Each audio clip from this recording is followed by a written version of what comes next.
Je vais vous parler de mon expérience que j'ai vécue en métropole dans le milieu du basket et de mon retour au pays.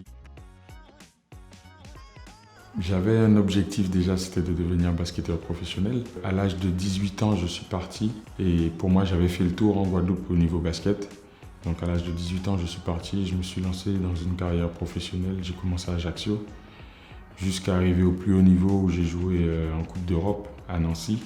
C'était un rêve de partir et de faire de ma passion mon métier. Donc voilà, il fallait impérativement que je parte parce qu'on est vite limité niveau basket en Guadeloupe. Je suis né d'une famille de basketteurs, donc ma mère faisait du basket, mon père faisait du basket, il était entraîneur, ma mère était joueuse et entraîneuse. Donc j'ai commencé le basket à 4 ans, donc j'étais vraiment tout de suite dans le bain, j'étais tout le temps sur les terrains, tout le temps à l'entraînement, donc c'était ça. Pour moi, c'était juste une évidence. J'ai joué dans un seul club en Guadeloupe, le club où étaient mon père et ma mère, donc c'était le club du Banello. À l'âge de 4 ans jusqu'à l'âge de 18, j'ai été au pôle pendant 2 ans, au Crêpes Saint-Guyane. Après, j'ai joué senior dès l'âge de 15 ans, où j'ai eu pas mal de titres individuels et collectifs. Donc voilà. Vu que j'avais fait le tour, je me suis dit pourquoi pas se lancer dans l'Hexagone et voir ce que ça donne. C'était un départ qui était préparé, puisque déjà j'en avais envie, après j'en ai discuté aussi avec mon père, on a dû faire des choix. J'étais plus tourné vers les États-Unis, mais malheureusement ça ne s'est pas concrétisé, donc je suis parti à Ajaccio. Donc la transition était plus ou moins facile entre guillemets, parce que je ne suis pas parti directement dans le nord de la France où il faisait -10 en hiver, c'était quand même, le climat était quand même agréable. Après le choc, c'était surtout une autre manière de vivre, une autre manière de penser. On connaît tous les Corses, ils sont très gentils, mais ils sont quand même très spéciaux, surtout quand on vient de très loin.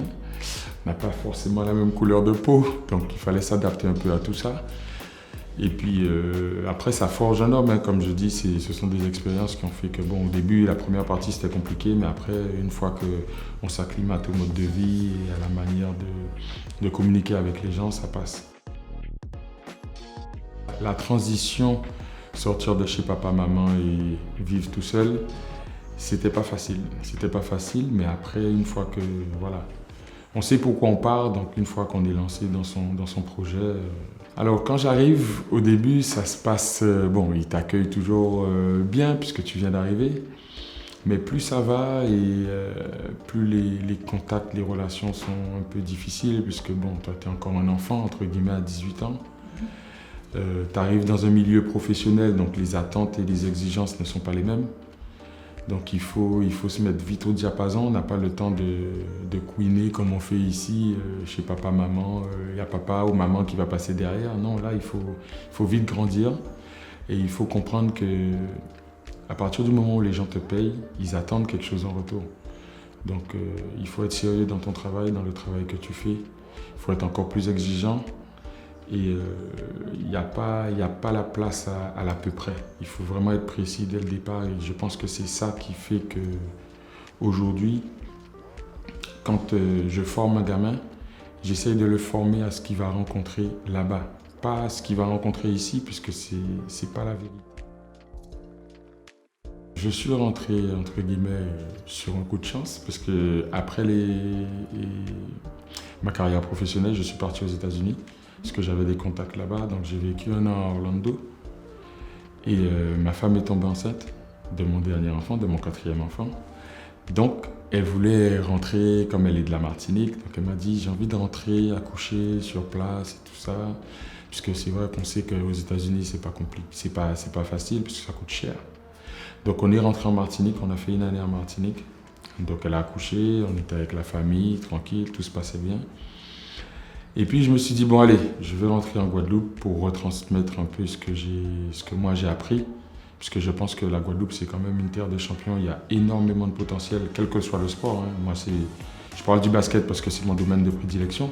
Mais quel que soit le sport, je pense qu'on a de gros talents ici. Donc ça coulait de source qu'il fallait que je rentre chez moi et que je retransmette aux jeunes ce que moi j'ai appris là-bas, les difficultés que moi j'ai rencontrées aussi. Parce que des fois, il y en a beaucoup qui ont du talent, mais qui ne savent pas vraiment ce qui les attend.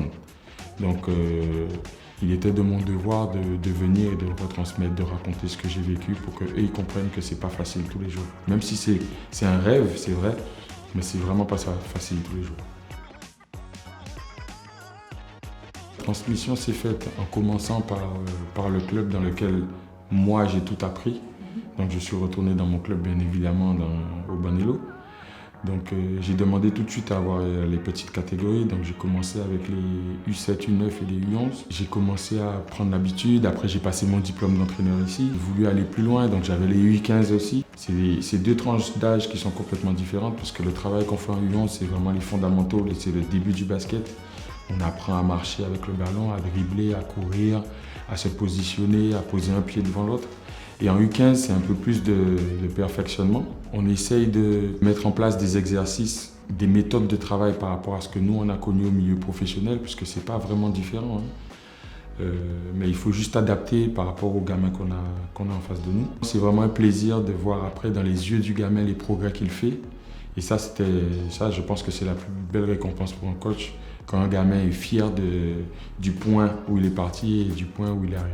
C'est vrai que j'ai connu les États-Unis, j'ai connu la France, j'ai connu des grandes villes, j'ai connu l'espace. Et aujourd'hui, c'est vrai que la Guadeloupe, c'est petit. Mais ce qui fait sa beauté aussi, c'est que malgré le fait qu'il n'y ait pas beaucoup d'espace, il y a beaucoup de gamins qui ont du potentiel et c'est ça qui est le plus important. Moi, aujourd'hui, j'aurais bien aimé qu'on fasse pour moi ce que moi je fais pour les gamins. L'expérience, le retour au pays et puis donner le vécu, nous apprendre vraiment la base, même s'il y a peut-être un peu trop de rigueur pour certains jeunes ici. Mais au basket, ce que j'essaye de faire, moi, de mon côté, c'est pas former que des basketteurs, mais c'est leur apprendre à devenir des hommes. Parce qu'aujourd'hui, je suis sur la catégorie U13 et c'est une catégorie charnière. Pourquoi? Parce que c'est à partir de cet âge-là qu'on regarde les gamins qui ont éventuellement un potentiel pour partir en métropole. Alors, c'est une bonne question. C'est vrai qu'après avoir fait beaucoup de grands clubs, après avoir voyagé dans beaucoup de pays par rapport au basket, quand tu rentres, c'est vraiment un choc. Là, je vais pas mentir, c'est un choc parce que tu n'es plus habitué à la vie antillaise, tu es habitué à la rigueur de là-bas. Ici, les gens, ils sont tranquilles, ils sont cool. Voilà, donc au début, c'est compliqué, mais après, il faut vite se mettre dans le bain parce que tu viens redonner. Donc, moi, après, tout ce qui me dérangeait, entre guillemets, qui aurait pu me déranger parce que j'étais resté là-bas, parce que j'avais pris les habitudes de là-bas, je ne le voyais plus, je prenais vraiment que du plaisir. C'est vraiment cette notion de plaisir, de retransmettre et, comme je l'ai dit tout à l'heure, de voir les gamins, de les prendre d'un point A et de les amener à un point B. Ça, c'est vraiment tout le cheminement, toutes les erreurs, toutes les souffrances par lesquelles le gamin passe. Ça, c'est ça qui me nourrit aujourd'hui et c'est ce qui fait qu'aujourd'hui, j'ai beaucoup de gamins qui font de gros progrès et qui prennent du plaisir aussi à apprendre. C'est ça qui est pour moi le plus important.